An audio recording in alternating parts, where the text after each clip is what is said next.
Okay, well it's well and truly May, which means it's time for the May Beauty Box Club unboxing. Okay, so this is the little product guide card that you always get, which gives you a rundown of each product.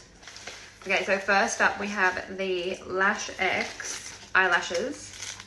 So they are Aurora, they're from the Lashx collection. And they come with a little applicator tool. These are glue-on lashes. So next we've got, this is really interesting, it's, I've never used it before, Daily Concepts Multi-Functional Soap Sponge, Mother of Pearl. So it looks like that. Assist your body in removing dead skin cells while deep cleaning pores. I need that. Okay, we've got Rimmel London Lip Art Graphic Liner Lipstick. I don't know how you pronounce his name, I think it's Devenese, I'm probably saying it wrong.